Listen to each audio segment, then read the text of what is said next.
Yeah, when it comes to, T.I.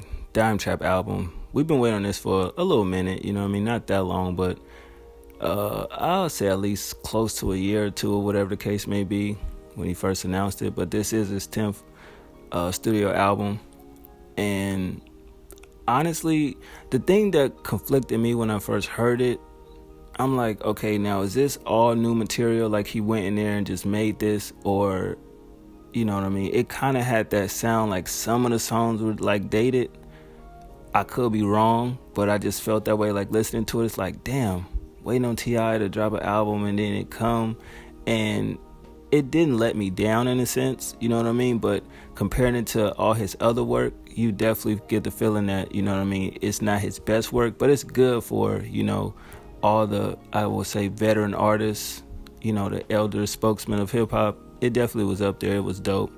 Um, Favorite songs off bat is Laugh at 'Em, What Can I Say, Looking Back, Big Old Drip, and The Amazing Mr. Fuck Up featuring Victoria Monet, which is about Tiny.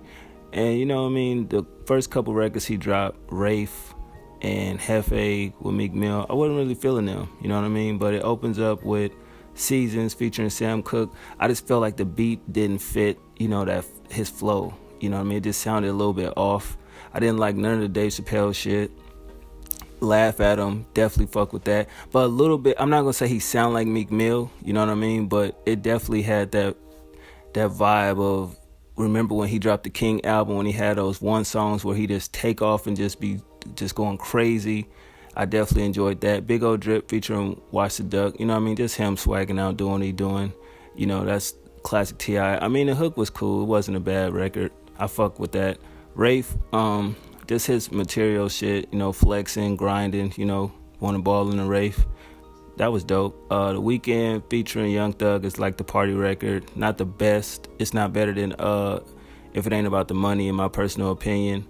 The Amazing Mr. Fuck Up is about Tiny, like I said. The situations from, his side of the story. At Least I Know, it's another relationship record featuring Anderson .Paak. What Can I Say? It's more of a reflective storytelling type record about his life. You know what I mean? I definitely enjoyed the production and his flow on that record. Hefe featuring Meek Mill, it was alright. You know what I mean? More and More featuring Jeezy. That's the one that sound dated, because if you listen to Jeezy flow and his ad-libs, he don't even rap like that no more. So I definitely feel like that's one of the ones that was probably worked on when they was going to do that collab album. Pray For Me featuring YF and Lucci is T.I. Reflecting on his past up until now, street life, and until the rap game is from the streets to the rap game, basically. I mean, I thought that song was alright. I ain't really need YFN on that joint. Looking Back, another story where he was reflecting on his past situations. He talked about the Lil Flip situation, the shootout situation, him being in prison, the LA standoff that he had, etc. Thought that was pretty dope.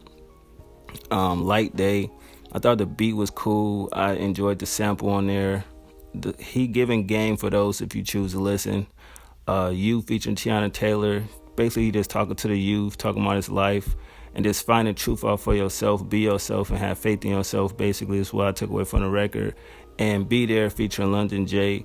To me, it was a great way to end the album, talking about his wife, his kids, and hip-hop in general. But overall, man, it was a solid album from T.I. I'm not going to say it was his best, but it was a good effort, you know what I mean? Most of the songs, if you take them for what it's worth, you can tell it's a very mature album or whatever the case may be. But I definitely fuck with it, man. And y'all let me know what y'all thought about it. And what's y'all top 5 T.I. albums? 1.